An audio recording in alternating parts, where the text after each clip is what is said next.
Summer में घाव खाता है, उसी का मान होता है, छिपी उसी वेदना में अमर बलिदान होता है। सर्जन में छेनी और हथौड़े से जो चोट खाता है, वही पाषाण मंदिर में जाकर भगवान होता है, भगवान होता है। जिंदगी में जितनी बड़ी परेशानियां होंगी, याद रखिएगा, आपको उतनी बड़ी प्रार्थना करनी होगी। जिंदगी में जितनी छिपी वेदना होगी, उस वेदना को निकालने के लिए उतना ही बड़ा पराक्रम और साहस आपको दिखाना होगा। जिंदगी बुरी होती नहीं है, परिस्थितियां बुरी होती नहीं है, हम लोग उनको बड़ा बना देते हैं। इस मन स्थिति को तुम्हें बदलना होगा। हमारी जिंदगी के 4 ऐसे रावण जो हमारी जिंदगी को बर्बादी की ओर लेके जाता है। यदि तुमने इन 4 रावण को दबा दिया, इन चारों रावणों का दमन कर दिया, तो याद रखना तुम्हारी सबकी जिंदगी में राम जैसी अनुभूति जरूर आएगी। वो 4 रावण कौन है? पहला रावण है असुरक्षा। असुरक्षा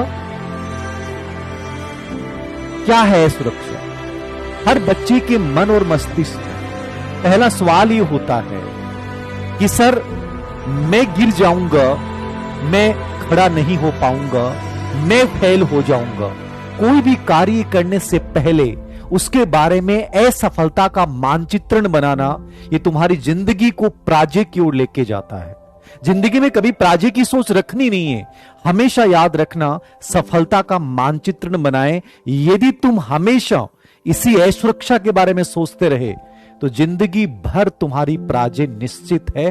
तो पहले रावण को मार डालिए, असुरक्षा को। दूसरा है अपर्याप्तता। अपर्याप्तता क्या है? हर समय कहीं ना कहीं यह समझना कि सर मेरी ही लाइफ में ऐसा क्यों होता है, आज 38 साल की उम्र हो चुकी है, मेरी जिंदगी में इतना बुरा क्यों हो रहा है।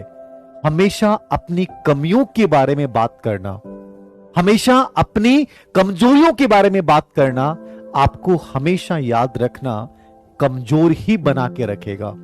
हमेशा उस पॉइंट को पहचाने, उस सबलता को पहचाने जो आप में है, जो किसी और में नहीं है। कमजोरी हर इंसान में है, लेकिन कमजोरी को मजबूती के रूप में बनाना, यह बड़ी ताकत बन जाता है। इस दूसरे रावण को हरा दीजिए। याद रखना, हमेशा विश्वास से भर जाइए। यह विश्वास तुम्हें राम की ओर अग्रसर कर देगा और अपर्याप्तता तुम्हें रावण की ओर अग्रसर कर देगी। अपने अंदर के इस रावण को मारना है। तीसरा दुश्मन जो हमारी जिंदगी में सफलता में बड़ा होता है, वो होता है हीनता, इनफेरियरिटी। सर मुझे लगता है मैं अच्छा कर ही नहीं पाऊंगा। क्यों नहीं कर पाओगे? जिस आदमी के 2 हाथ 2 पैर नहीं होते हैं, जिसकी आंखें नहीं होती हैं, वो इंसान जब बेहतर कर जाते हैं, तो हम एक स्वस्थ इंसान होते हुए भी हर समय ये भाव क्यों रखते हैं कि मेरे से नहीं हो पाएगा। जिंदगी याद रखना रगड़ रगड़ के नहीं जी जाती है, जिंदगी को दौड़ के जिया जाता है। और ये हमेशा सोच रखें कि मुझे इस लाइफ में दौड़ना है, रगड़ना नहीं है। याद रखना, ये जो रगड़ने वाली सोच है वो आपको हीन बनाती है। इस हीनता के भाव को निकालिए और अपने मन में इस हीनता की जगह पे एक ताकत पैदा कीजिए जिसका नाम है आस्था। ये आपके अंदर की सभी आशंकाओं को, आपके कमजोर विश्वास को, आपकी हीनता को दूर कर देगी। अपने मन को आस्था से भर दो, जिस लक्ष्य को तुम चाहते हो, जिस जीवन पथ पे तुम गुजरना चाहते हो। और चौथा रावण हमारे अंदर, चौथा दुश्मन हमारा है, वो है निराशा। निराशा हर समय, हर परिस्थिति में उसके नकारात्मक पहलू पे विचार करना, जबकि हर परिस्थिति में चाहे 1000 नकारात्मक पहलू होंगे, लेकिन एक बहुत पॉजिटिव, एक सकारात्मक पहलू होता है।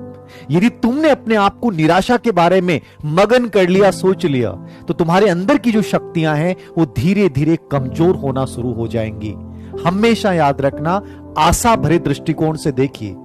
जिंदगी में बहुत संभावनाएं हैं, उन्हीं संभावनाओं को तलाशना है। आप यदि कहीं फेल भी हुए हैं, तो वहां भी एक आशा जरूर दिखेगी। याद रखना, तुमने बहुत कुछ सीखा है, उस सीखने की ताकत को अपने अचेतन मन में आशा के दीपक के रूप में जलाइए। तुम्हें खुद को लगेगा कि जिंदगी बहुत आगे बढ़ रही है। इन चारों दुश्मनों को अपनी जिंदगी से बाहर निकाल दीजिए। असुरक्षा डर, भय, आशंका पैदा करती है। अपर्याप्तता हमेशा आपको दूसरों की नजर में और दूसरों से तुलनात्मक रूप से कमजोर बनाए रखती है। हीनता की भावना में इंसान हमेशा अपनी कमियों और कमजोरियों की बात करता है, हमेशा अपनी जिंदगी के नकारात्मक पहलू की बात करता है। और निराशा जो तुम्हें हमेशा शक्तिहीन बना के रखती है।